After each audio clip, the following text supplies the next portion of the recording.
Hello, we're back with another Why They Hate the USA, going through why various countries dislike American foreign policy and government as a direct result of American actions in and around said countries. This hatred very rarely extends to regular American people or are likewise victims of the same oppressive structures in other ways, despite at times being beneficiaries of the carnage and interventions the U.S.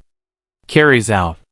Globally, today's country is Iran, with an ancient cultural heritage going back thousands of years and boasting the oldest declaration of human rights by Cyrus the Great. This West Asian nation is currently home to approximately 87 million people. For brevity's sake, we'll start with the 20th century, specifically 1921, during which the British supported a coup by Colonel R. Shah against the last monarch of the dynasty. It was not a normal coup, however, and while R was really in charge from his post as Minister of War, this odd power structure remained in place for only about 4 years, till 1925, when he was crowned monarch. As we become a theme in this video, the motivating factor for this coup was of course oil. World War II had dramatically changed Britain's priorities,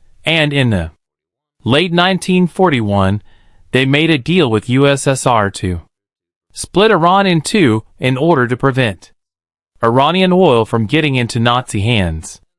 The Red Army would invade from the north, and the British would invade from the south. Following World War III, the USSR, per their agreement with Britain, withdrew from Iran. The British, however, nationalizing oil didn't. After securing Iranian oil from Britain moving forward, they quote-unquote granted Iran independence. It is at this time that the United States, Britain's BFF and daddy, became interested in Iran's internal affairs because of oil. Again, it's a mean for a reason. During the 1949 parliamentary elections, the issue of nationalizing the Anglo-Iranian Oil Company was the #1 issue on people's minds. As a result, many politicians in favor of nationalization, a group called the National Front, were elected by the Mayus, the Iranian parliament. One politician in particular,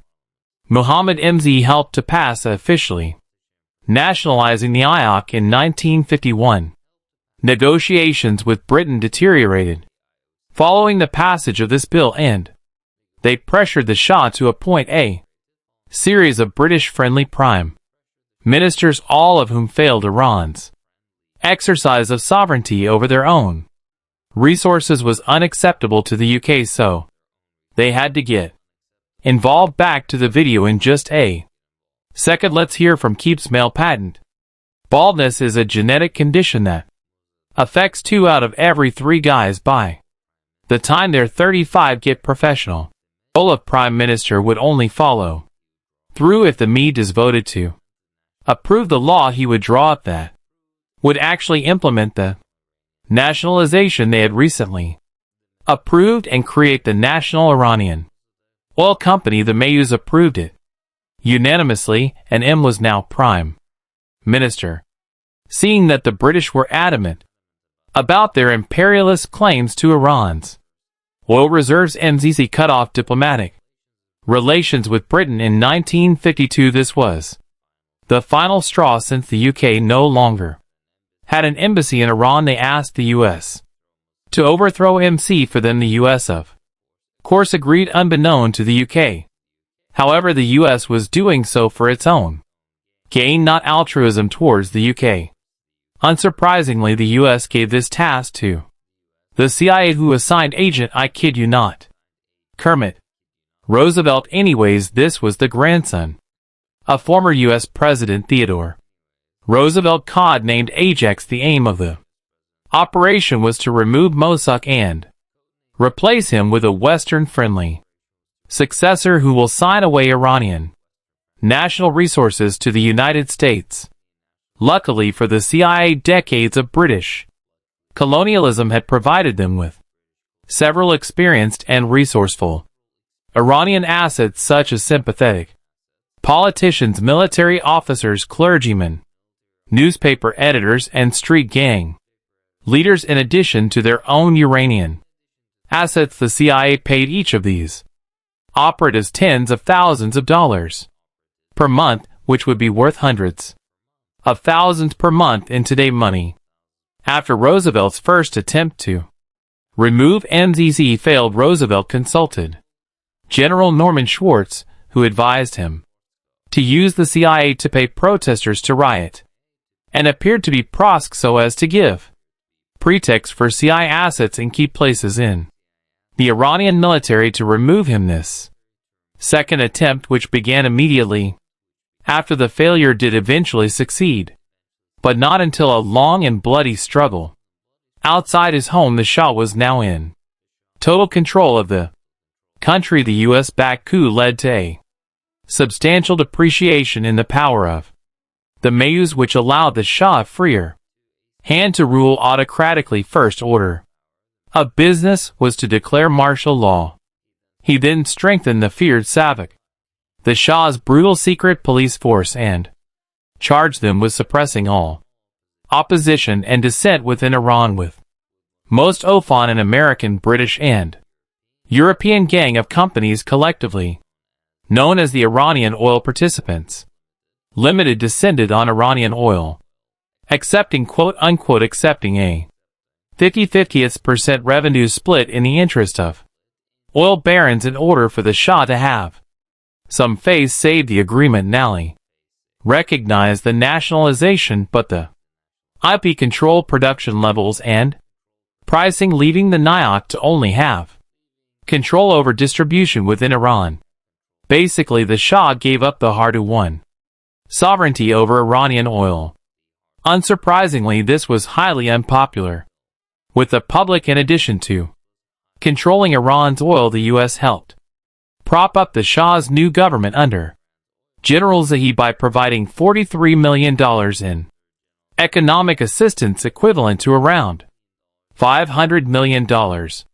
Today, in 1955, Iran joined the colonial Baghdad Pact, later known as the Central Treaty Organization, for following Iraq's withdrawal from the pact in 1958. Because we're based, this was a defense treaty including Iraq, Turkey, and Pakistan. The United Kingdom and the United States served as observer members. 'Cause they're always right next door, I guess income inequality grew.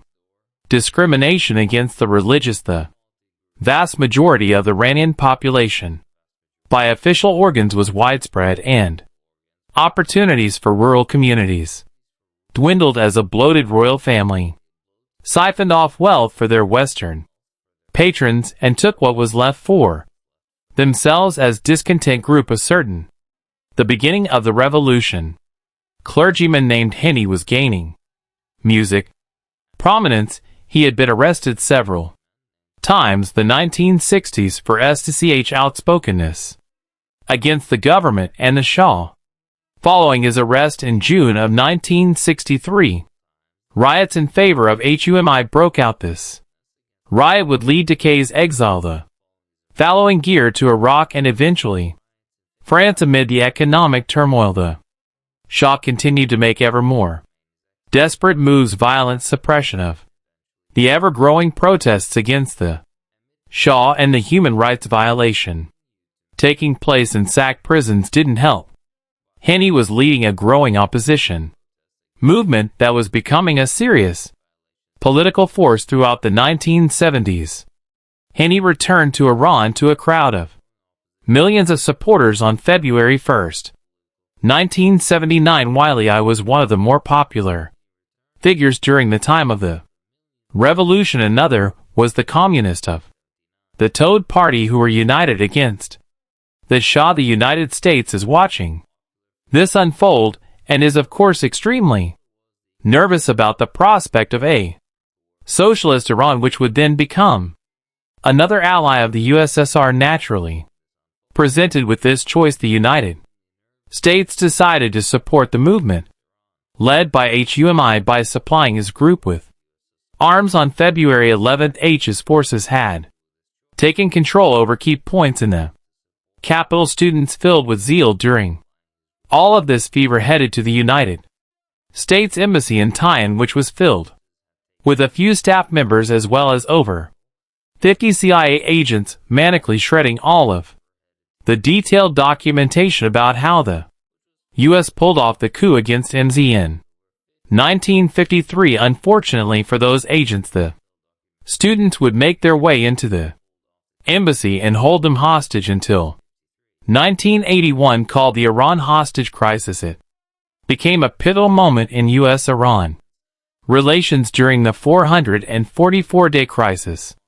Students and various militant groups negotiated with the U.S., beginning with Jimmy Carter and his administration, who flatly refused to give anything in return for the hostages. These were overwhelmingly CIA assets the U.S. didn't want to acknowledge the existence of, given the work they had been carrying out for decades. In fact, so impotent was taken to the CIA that it became the headquarters for all CIO operations in Asia, and was provided the minting plates for $20 bills. The latter fact is fairly sounding, since minting plates are only provided to Federal Reserve branches and only in the U.S. The reason for the CIA having this ability to mint $20 bills is due to the obscene amount of money they need to carry out operations and bribes before the era of electronic wire transfers. Anyway, upon catching these CIA agents shredding massive amounts of evidence, middle and high school students came together to piece together the ripped up paper like a puzzle. They were successful and now had a treasure trove of documents spelling out in excruciating detail who, when, where, why, and how the 1953 coup was carried out. They undoubtedly made these documents freely available to the world. Still, the U.S. wouldn't budge. The decade in Jimmy Carter's term would end with a brand new conflict brewing, and of course the U.S. needed to be involved in tensions with Iraq and the Contra affair. It immediately following the revolution, the then leader of Iraq, Saddam Hussein, praised K's revolution, seeking good ties with Iran following the overthrow of the Shah. However, HUMI wasn't fond of Saddam or his government for discriminator religious reasons, and instead, thanking him, called for a similar revolution in Iraq which would grant control of Iraq over to Iran. A historic tendency of Persian expansionism. No matter the ideological justification, Iran started border raids into Iraq, which Iraq publicly complained of to the UN, with hundreds of incidents to no avail. Iran continued with the organization of clandestine cells in Iran, carrying out the campaign of attacks, bombings, and raids inside Iraqi territory, with the most famous example being the bomb attack targeting Iraq's Christian Deputy Prime Minister Taraq A's in the University of Must. Iraq responded to these events with a final protest note warning the Iranians of their military incursions and attacks would be met with retaliatory military action. Following no response, Iraq launched preemptive military action, a warning against supporting an Iranian-style Islamic, quote-quote, Islamic revolution in Iraq, and was clearly planned on being rather limited in scope. To all observers, however, the limited military operation turned into a bloody, full-scale 80-year-long war. That's a story for another day. Though while HUMI accepted this help to get into power, his preaching turned anti-American pretty quickly, mostly because the vast mass of Iranians were themselves anti-imperialist. During the Reagan regime in the United States, relations between the two countries deteriorated to the point where the U.S. officially sold weapons to Iraq, but unofficially clandestine efforts to sell missiles to Iran were underway in a controversy known as the Iran-Contra affair, the U.S. profiteering by selling weapons to both sides of a conflict is a tale as old as time given its status as a major arms dealer on the world stage. Meanwhile, a democratically elected leftist government took power in Nicaragua. Reagan's government didn't like this, of course, so they arranged CIA assets and U.S. military material to arm right-wing death squads known as the Contras in Nicaragua, while appearing to follow the recently passed law explicitly forbidding the United States from providing arms to said Contras. For those unaware, the Contra were a brutal, reactionary counter-revolutionary movement opposing the democratically elected FSLN, commonly known as the Sandinistas. The gist of the plan was as such: the U.S. would sell Iran missiles and other arms in exchange for the release of hostages, take the money from those sales to fund the Contras in Nicaragua, so that the money used in latter could not be tied to governmental accounting, thereby technically following the aforementioned law. Additionally, the U.S. government collected donations from wealthy Americans and secretly transferred those funds to the Contras. Iran was to receive 100 anti-tank missiles, but in order to mask the fact that they were supplied, the actual transfer of arms went between Israel and Iran. Reagan would go on to deny any knowledge of these operations after a leaked memo broke the story, causing the well-known scandal, the drums of war. New York City, a plane has crashed right into the world. The United States military has begun strikes against Al-Qaeda terrorist training camps and military installations of the Taliban regime in Afghanistan. Fast forward to the early 2000s. After 9/11, the United States responded by going to war with Afghanistan. Later in the year, in 2003, the U.S. would illegally and under fabricated pretenses invade and criminally occupy Iraq. During this time, U.S. President George W. Bush was often making unhinged nationalistic speeches, enjoying record-high approval rates, and generally beating his chest on the national stage. Just before invading Iraq, he made his famous 2002 State of the Union address, wherein he first referred to Iraq, Iran, and the DPRK as an AIS of evil. If it's a bad thing, then why does it have such a cool name? The claim about the iron specifically was that the country aggressively pursues these words and exports terror, while an unelected few repress the Iranian people's hope for freedom, which is an excellent example of every accusation is a confession. But I digress. While the U.S. had sanctioned Iran in 1979 under the pretense that Iran was supporting terrorism, the Stein's regime against Iran began in 2006 with Security Council Resolution 1737. In 2015, the UN Security Council facilitated an agreement between Iran, China, France, Germany, Russia, the UK, and the U.S. The aim of this agreement, according to U.S. President Obama, was a comprehensive long-term deal with Iran that will prevent it from obtaining a nuclear weapon. The actual agreement was weak, but was touted as a major win for the administration. Only 3 years later, Trump would pull the United States out of the deal. Since 2016, U.S.-Iran relations have backslid dramatically after Trump pulled the U.S. out of the nuclear deal in 2018. He almost immediately imposed sanctions he claimed were aimed at forcing Iran to dramatically alter its policies in the region, including its support for militant groups across the Middle East and its development of ballistic missiles. Not a flaccid effort at regime change. In 2019, the U.S. said it would sanction anyone that buys Iranian oil in an effort to further kneecap their economy. Not yet content with making the lives Iranians absolutely miserable, the U.S. attempted to force other nations to comply with armed sanctions in 2020.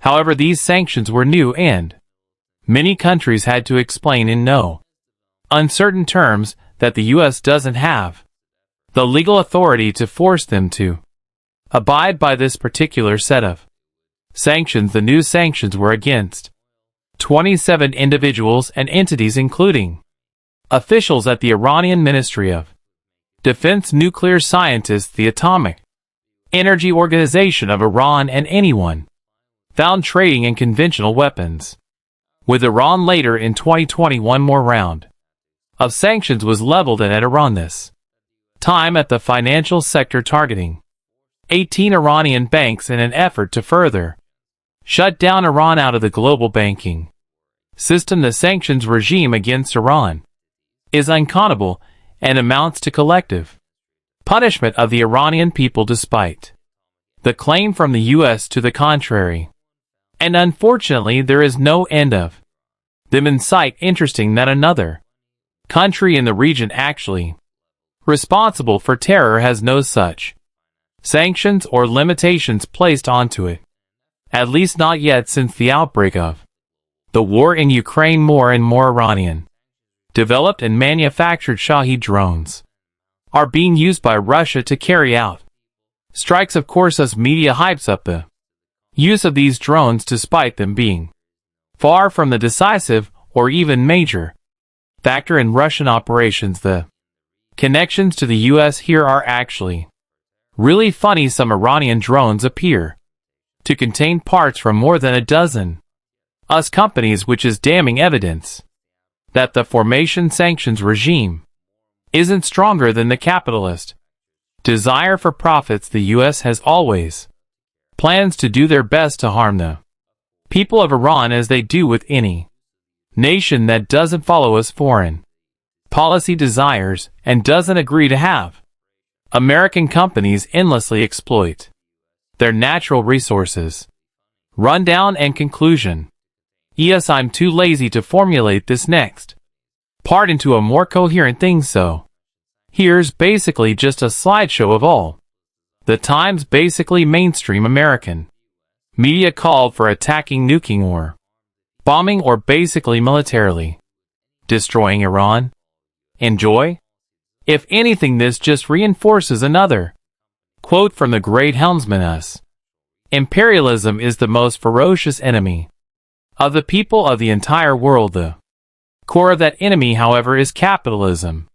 You don't need to like Iran to realize that they should not be sanctioned or attacked by imperialists day in and day out. A great book recommendation for the reading is All the Shah's Men by Stephen Kinzer. That's all for this time. If you enjoy what I do, then please consider supporting me on Patreon. It really does help. I'd like to thank my patrons, so thank you to Nitro Dubs, Kenny Thomas Roberts, Nicholas Owen, Baker T. Wood, Dr. Lemon Man, Lumix, Charles, Eric, Ultimate Tehran, Daniel Ael, The Generic Guy, Santiago Pereira, Rain, Xander Corbus, David Free Confuse, and Mariana Movich, Robbie Richardson, and Madro. Thanks for